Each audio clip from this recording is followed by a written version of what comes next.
ਸਤਿ ਸ਼੍ਰੀ ਅਕਾਲ। ਤੁਸੀਂ ਜੁੜੇ ਹੋਏ ਹੋ ਪੰਜਾਬੀ ਰੇਡੀਓ USA ਦੇ ਨਾਲ ਤੇ ਮੈਂ ਹਾਂ ਪ੍ਰਵੀਨ ਸ਼ਰਮਾ, ਹਾਜ਼ਰ ਹਾਂ ਇੱਕ ਹੋਰ ਨਵੀਂ ਰਿਪੋਰਟ ਲੈ ਕੇ। ਸਾਡੇ ਦੇਸ਼ ਦੇ ਵਿੱਚ ਪਿਛਲੇ ਲੰਬੇ ਸਮੇਂ ਤੋਂ ਫਿਰਕੂ ਤਣਾਅ ਵਧੇ ਨੇ। ਫਿਰਕੂ ਫਜ਼ਾਵਾਂ, ਜ਼ਹਿਰੀ ਫਿਜ਼ਾਵਾਂ ਇੰਨੀਆਂ ਕੁ ਵਗੀਆਂ ਨੇ ਕਿ ਜਿਹੜੇ ਲੋਕ ਕਦੇ ਬੀਜੇਪੀ ਨੂੰ ਵੋਟ ਪਾਉਂਦੇ ਸੀ, ਅੱਜ ਉਹ ਬੁਲਡੋਜ਼ਰਾਂ ਮੂਹਰੇ ਹੱਥ ਬੰਨ੍ਹ ਕੇ ਖੜੇ ਆ ਕਿ ਅਸੀਂ ਤਾਂ ਬੀਜੇਪੀ ਨੂੰ ਵੋਟਾਂ ਪਾਈਆਂ ਸੀ। ਬਹੁਤ ਜ਼ਿਆਦਾ ਫਿਰਕੂ ਤਣਾਅ ਦੇਸ਼ ਦੇ ਵਿੱਚ ਪਿਛਲੇ ਕਈ ਤਿਉਹਾਰਾਂ ਟਾਈਮ ਦੇਖਿਆ। ਜਦੋਂ ਇੱਕ ਪਾਸੇ ਰਾਮ ਨੌਮੀ ਸੀ, ਦੂਜੇ ਪਾਸੇ ਗਣੇਸ਼ ਜਯੰਤੀ ਮਨਾਈ ਗਈ, ਦੂਜੇ ਪਾਸੇ ਮੁਸਲਿਮ ਭਾਈਚਾਰੇ ਦੇ ਲੋਕਾਂ ਦੇ ਵੀ ਤਿਉਹਾਰ ਸਨ। ਤਿਉਹਾਰ ਕਿਸੇ ਵੀ ਫਿਰਕੇ ਦਾ ਤਿਉਹਾਰ ਮਾੜਾ ਨਹੀਂ ਹੈ, ਪਰ ਉਦੋਂ ਫਿਰਕੂ ਜ਼ਹਿਰ ਘੁਲਿਆ ਗਿਆ ਔਰ ਹੁਣ ਬੁਲਡੋਜ਼ਰ ਚੱਲ ਰਿਹਾ। ਪਰ ਅੱਜ ਇਸ ਰਿਪੋਰਟ ਦੇ ਵਿੱਚ ਤੁਹਾਨੂੰ ਦੱਸਾਂਗੇ ਇੱਕ ਐਸਾ ਪਿੰਡ ਜਿਹਨੇ ਸਹੁੰ ਖਾਧੀ ਆ ਕਿ 100 ਸਾਲ ਦੰਗਾ ਨਹੀਂ ਕਰਨਾ। ਮਹਾਰਾਸ਼ਟਰ ਦਾ ਪਿੰਡ ਆ ਜਿਹਨੇ ਸਹੁੰ ਖਾਧੀ ਹੈ ਕਿ 100 ਸਾਲ ਦੰਗਾ ਨਹੀਂ ਕਰਨਾ। ਇਹਨਾਂ ਲੋਕਾਂ ਪਿੱਛੇ ਜਿਨ੍ਹਾਂ ਨੇ ਦੰਗੇ ਸਿਰਫ ਕਿਰਾਈ ਕੁਰਸੀਆਂ ਖਾਤਰ ਆ, ਜਿਨ੍ਹਾਂ ਨੇ ਦੰਗੇ ਕਿਰਾਈ ਘੱਟ ਗਿਣਤੀਆਂ ਦੇ ਕਤਲੇਆਮ ਖਾਤਰ ਆ, ਉਹਨਾਂ ਦੇ ਮਗਰ ਨਹੀਂ ਲੱਗਣਾ ਸੀ। ਔਰ ਐਸਾ ਹੋਣਾ ਚਾਹੀਦਾ। ਮਨੁੱਖ ਨੂੰ ਇੰਨਾ ਕੁ ਆਜ਼ਾਦ ਖਿਆਲਾਤ ਦਾ ਹੋਣਾ ਚਾਹੀਦਾ ਕਿ ਉਹਨੂੰ ਪਤਾ ਲੱਗੇ ਕਿ ਸੱਤਾ, ਸਿਆਸਤ ਸਾਡੀ ਦੁਰਵਰਤੋਂ ਕਿਵੇਂ ਕਰ ਰਹੀ ਆ। ਕਿਸੇ ਦਾ ਹਿੰਦੂ ਸਮਝ ਕੇ, ਮੁਸਲਮਾਨ ਸਮਝ ਕੇ, ਸਿੱਖ ਸਮਝ ਕੇ, ਬੋਧੀ ਜੈਨੀ ਸਮਝ ਕੇ ਘਰ ਸਾੜਨ ਤੋਂ ਪਹਿਲਾਂ, ਬੱਚਾ ਮਾਰਨ ਤੋਂ ਪਹਿਲਾਂ ਇਹਨਾਂ ਜ਼ਰੂਰ ਸੋਚੋ ਕਿ ਭਾਵੇਂ ਜੋ ਮਰਜ਼ੀ ਆ, ਪਰ ਇਹਨਾਂ ਦਾ ਬੈਨੀਫਿਟ ਤੁਹਾਨੂੰ ਕਦੇ ਨਹੀਂ ਮਿਲੂਗਾ।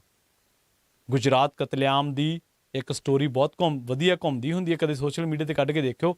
2 ਬੰਦੇ ਜਿਨ੍ਹਾਂ ਨੇ ਉਦੋਂ ਇੱਕ ਦੂਜੇ ਦਾ ਜਾਨੋਂ ਮਾਰਨ ਦੀ ਗੱਲ ਕੀਤੀ, 24-25 ਸਾਲਾਂ ਬਾਅਦ ਉਹਨਾਂ ਨੂੰ ਪਤਾ ਲੱਗਿਆ ਕਿ ਅਸੀਂ ਗਰੀਬ ਹਾਂ, ਤੇ ਉਸ ਤੋਂ ਬਾਅਦ ਉਹਨਾਂ ਨੇ ਜੱਫੀ ਪਾ ਕੇ ਫੋਟੋ ਖਿਚਾਈ ਤੇ ਹੁਣ ਦੋਨੇ ਆਪਣਾ ਕਾਰੋਬਾਰ ਕਰਦੇ ਨੇ ਔਰ ਮੰਨਦੇ ਨੇ ਕਿ ਸਾਡੇ ਤੋਂ ਫਿਰਕੂ ਤਣਾਅ ਦੇ ਵਿੱਚ ਆ ਕੇ, ਫਿਰਕੂ ਤੈਸ਼ ਦੇ ਵਿੱਚ ਆ ਕੇ ਸਾਡੇ ਤੋਂ ਗੁਨਾਹ ਹੋਏ ਆ। ਮਿਲ ਜਾਣੀ ਸਟੋਰੀ ਤੁਹਾਨੂੰ। ਸੌਂਡੇਗਰ ਪਿੰਡ ਆ ਮਹਾਰਾਸ਼ਟਰ ਦਾ। ਉਹਨਾਂ ਨੇ ਸਹੁੰ ਖਾਧੀ ਹੈ ਵੀ 100 ਸਾਲ ਦੰਗਾ ਨਹੀਂ ਕਰਨਾ, ਤੇ ਹਰ ਧਰਮ, ਹਰ ਜਾਤੀ, ਹਰ ਫਿਰਕੇ ਦੇ ਲੋਕ ਇੱਥੇ ਰਹਿੰਦੇ ਆ ਤੇ ਆਮ ਸਹਿਮਤੀ ਦੇ ਨਾਲ ਇਹਨਾਂ ਨੇ ਜਿਹੜਾ ਵਾ ਫੈਸਲਾ ਲਿਆ ਵਾ। ਸਮਝੌਤਾ ਕਿਉਂ ਲਿਆ? ਉਹਨਾਂ ਦਾ ਇੱਕ ਅਬਦੁੱਲਾ ਨੰਦ ਗਾਂਵਕਰ ਅਧਿਆਪਕ ਆ ਪਿੰਡ ਦੇ ਵਿੱਚ। ਉਹ ਕਹਿੰਦੇ ਵੀ ਅਸੀਂ ਜਦੋਂ ਤੋਂ ਇਸ ਪਿੰਡ ਦੇ ਵਿੱਚ ਪੜ੍ਹੇ ਆ, ਜਦੋਂ ਤੋਂ ਇਸ ਪਿੰਡ ਦੇ ਵਿੱਚ ਜੰਮੇ ਆ, ਸਾਨੂੰ ਇੱਕੋ ਹੀ ਸਿੱਖਿਆ ਦਿੱਤੀ ਗਈ ਕਿ ਸਭ ਤੋਂ ਉੱਚਾ ਤੁਹਾਡਾ ਧਰਮ ਆ, ਪਰ ਦੂਜਿਆਂ ਦੇ ਧਰਮ ਵੀ ਨੀਵੇਂ ਨਹੀਂ। ਹਰ ਇੱਕ ਦੇ ਧਾਰਮਿਕ ਜਜ਼ਬਾਤ ਆ। ਉਹ ਕਹਿੰਦਾ ਕਿ ਸਮਝੌਤਾ ਇਸ ਕਰਕੇ ਕੀਤਾ ਵੀ ਪਿੰਡ ਦੀ ਏਕਤਾ ਨਾ ਟੁੱਟੇ, ਸ਼ਾਂਤੀ ਨਾ ਟੁੱਟੇ, ਤਾਂ ਕਰਕੇ ਅਸੀਂ ਸਮਝੌਤਾ ਕੀਤਾ। ਕਿੰਨੀ ਸੋਹਣੀ ਗੱਲ ਆ ਉਸ ਅਧਿਆਪਕ ਦੀ।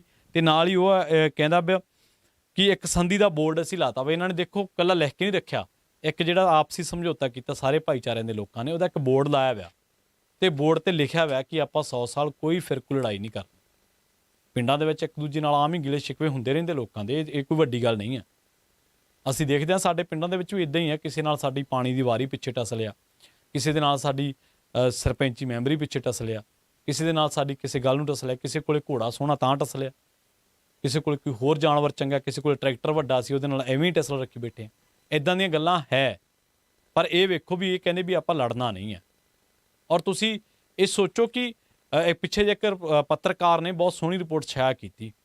ਉਹ ਕਹਿੰਦੇ ਕਿ ਉਹਨਾਂ ਦਾ ਨਾਮ ਵਿਸਰ ਗਿਆ, ਮੈਨੂੰ ਮਾਫ ਕਰਨਾ। ਉਹ ਕਹਿੰਦੇ ਕਿ ਜਦੋਂ ਦੰਗੇ ਕਰਾਏ ਜਾਂਦਾ ਜਾਂ ਮੁੱਢ ਬੰਨ੍ਹਿਆ ਜਾਂਦਾ ਵਾ ਤੇ ਉਦੋਂ ਭੀੜਾਂ ਦੀ ਵਰਤੋਂ ਕੀਤੀ ਜਾਂਦੀ ਔਰ ਬਕਾਇਦਾ ਇੱਕ ਮਾਹੌਲ ਤਿਆਰ ਕੀਤਾ ਜਾਂਦਾ।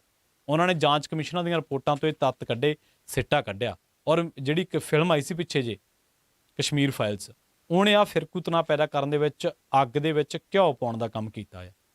ਪਰ ਸਦਕੇ ਜਾਈਏ ਸੌਂਡੇ ਘਰ ਵਾਲਿਆਂ ਦੇ, ਪਿੰਡ ਵਾਲਿਆਂ ਦੇ, ਜਿਨ੍ਹਾਂ ਨੇ ਆਪਣੇ ਪਿੰਡ ਦੀ ਸਹੁੰ ਖਾਧੀ ਆ ਔਰ ਉਹ ਕਹਿੰਦੇ ਕਿ ਪਿੰਡ ਵੱਡੀ ਤੋਂ ਵੱਡੀ ਪਾਰਟੀ ਵੀ ਜਿਹੜੀ ਆ ਸਾਡੇ 'ਚ ਦੰਗਾ ਨਹੀਂ ਕਦੇ ਕਰਾ ਸਕਦੀ। ਤੇ ਨਾਲ ਹੀ ਮੈਂ ਤੁਹਾਨੂੰ ਦੱਸ ਦਿੰਦਾ ਇਸ ਪਿੰਡ ਬਾਰੇ ਹੋਰ ਵੀ।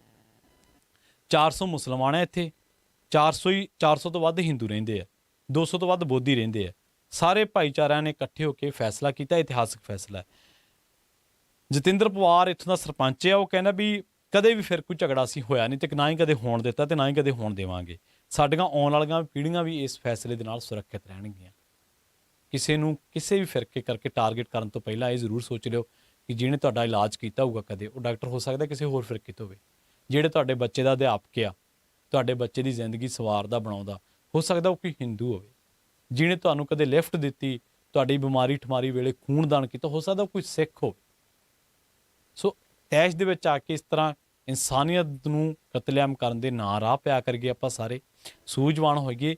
ਇਹ ਸੱਤਾਧਾਰੀ ਸਿਆਸਤੀ ਲੋਕ ਜਿਹੜੇ ਆ, ਸਿਆਸਤਦਾਨ ਸਾਰੇ, ਇੱਕ ਨਹੀਂ ਸਾਰੇ, ਕਿਉਂਕਿ ਕਦੇ ਕੋਈ ਕਹਿ ਦਿੰਦਾ ਜਦੋਂ ਕੋਈ ਵੱਡਾ ਦਰਖਤ ਡਿੱਗਦਾ ਉਦੋਂ ਧਰਤੀ ਹਿਲਦੀ ਹੈ, ਕਦੇ ਕੋਈ ਮੋਦੀ ਸਾਹਿਬ ਵਰਗਾ ਇਹਦੀ ਜਿਹੜਾ ਵਾ ਇਹਨੂੰ ਜਸਟੀਫਾਈ ਕਰ ਜਾਂਦਾ।